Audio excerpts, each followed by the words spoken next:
Fala galera do Vasco, cara, que situação, né, cara? 5 rodadas, o Vasco com apenas 3 pontos no Campeonato Brasileiro, na zona de rebaixamento. O Vasco já está assim na zona de rebaixamento, 10 gols sofridos, 4 gols feitos.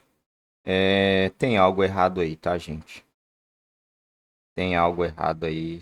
Não era pro Vasco estar nessa situação, era pro Vasco pelo menos tá ali. Na verdade, cara, é que acontece coisas às vezes no futebol que, que foge muito, né, do controle. O Vasco era para ter ganhado do Red Bull Bragantino, né? Essa é a realidade. O Vasco tinha que ter ganhado do Red Bull Bragantino e mereceu pelo menos um empate diante do Fluminense, né? Então poderia estar aí no mínimo com 6 pontos hoje. 6, 7 pontos. Se o Vasco tivesse com 7 pontos, ele estava ali com o mesmo número de pontos do Flamengo, quase, pelo menos, né? Porque mereceu, pelo futebol que o Vasco jogou contra o Bragantino e pelo futebol que jogou contra o Fluminense, tem que ter um cara que coloca a bola na casinha, né? E é isso, é o que tá faltando às vezes no Vasco. Tá? Eu não tô tentando passar pano pra nada, não, tá? E falar isso dá uma raiva, escutar isso dá uma raiva. Cala a boca, garoto, tu vai falar do teu Botafogo. Primeiro ponto aqui que eu acho que vocês vão concordar comigo. É muito difícil vencer o Atlético Paranaense na Liga Arena, que é a casa deles. O Vasco nunca e eu venceu. vou dizer uma coisa pra vocês. Nos últimos 5 anos, eu acho que eles são o top 3 de piores mandantes para se encontrar na Liga Arena, por todos os contextos que eles já estabeleceram e já criaram na cultura do futebol deles. Então, assim, não é uma tragédia essa derrota. Do jeito que foi, não é uma tragédia. Mas vira um enredo doloroso por perder um jogador, e que jogador da forma que foi, Flavinho. E me dá até porque assim, o Hugo Moura era do Atlético Paranaense, estava reencontrando o seu ex-clube. E foi foi uma jogada curiosa, né? Meio uma infelicidade, uma lambança, né? uma infelicidade, né? O Hugo Moura tem qualidade, assim, um jogador profissional. O Pedrosa tá na área, hein? O Pedrosa ainda tá lembrando do Criciúma, essa maldade. Deixa o Pedrosa descansar, esquecer um pouquinho.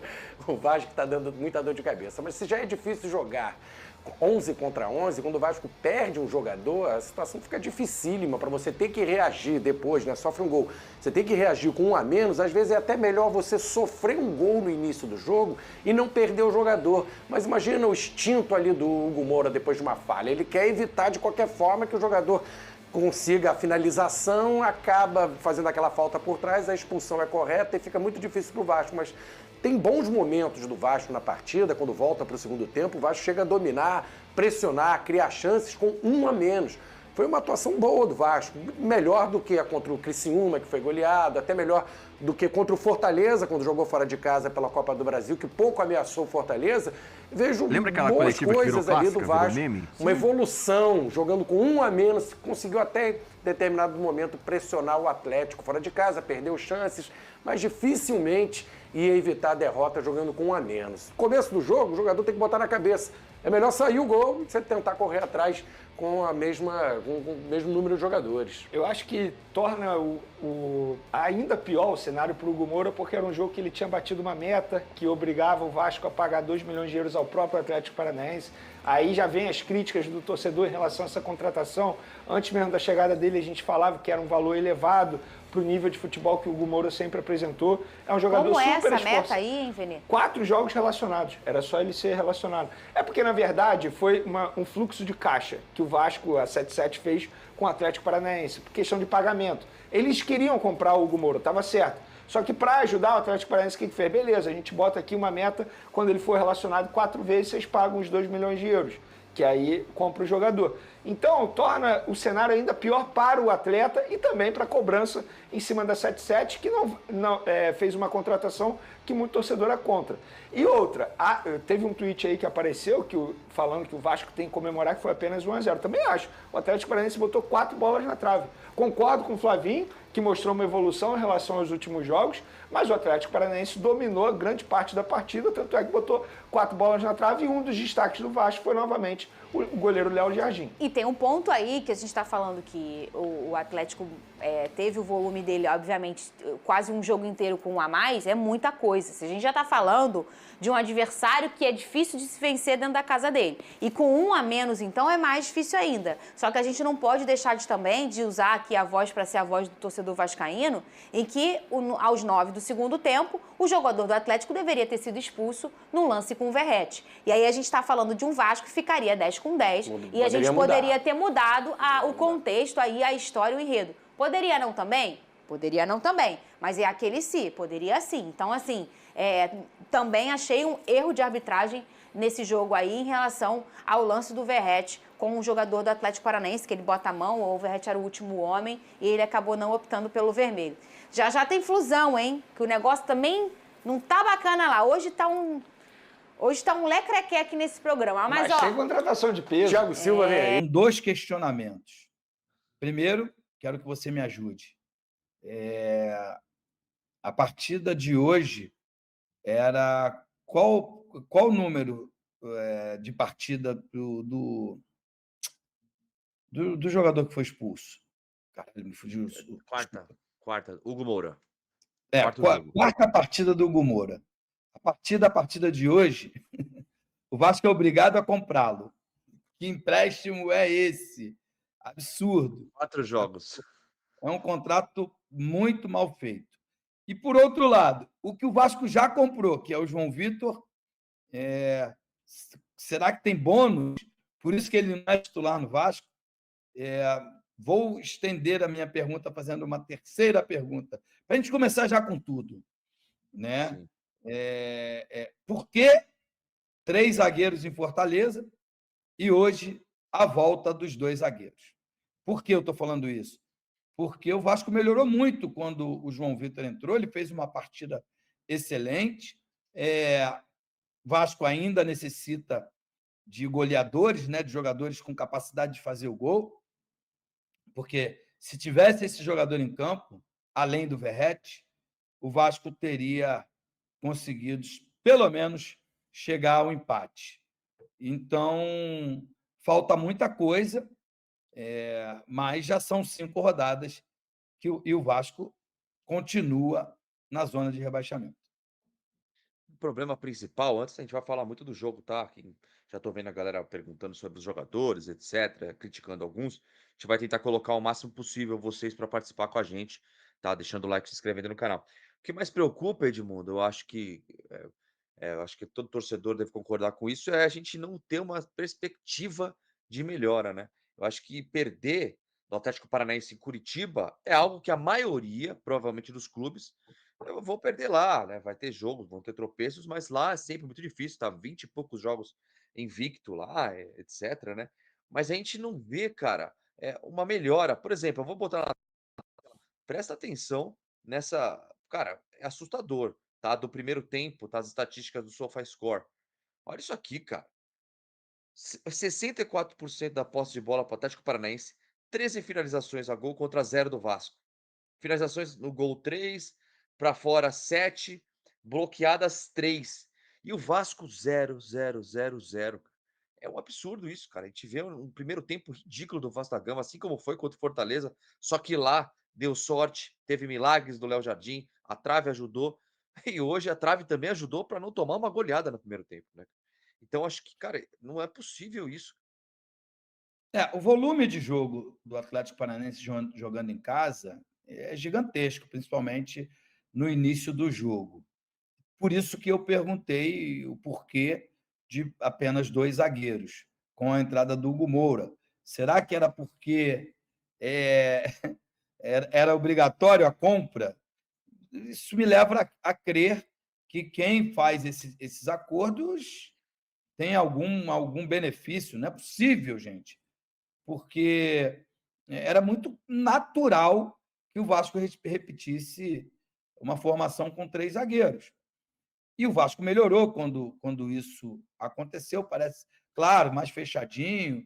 O Atlético também diminuiu o seu ritmo, porque vem de uma maratona de jogos cansativos e de resultados ruins, né? Os 2 últimos foi uma derrota para o Ipiranga de Erechim, um empate contra o Juventude fora, uma derrota na Libertadores.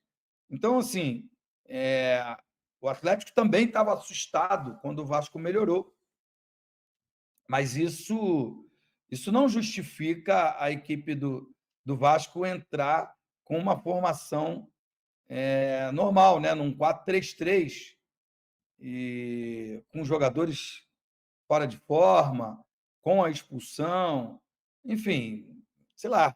Eu vou tentar me apegar ao momento bom, né? O momento bom foi o segundo tempo, o Vasco fechadinho, mesmo sem muita alternativa, explorava bem alguns contra-ataques, chegou até a marcar com o Verratti, mas em condição de impedimento, mas o segundo tempo deu alguma esperança de que o Vasco pode ter melhores resultados, principalmente porque no próximo jogo, não sei se vai estar o calorão que está fazendo aqui na cidade do Rio de Janeiro, mas até porque o time que o Vasco vai encarar, o Vitória da Bahia, ele está acostumado com o calor também, né? Não será um problema para ambos.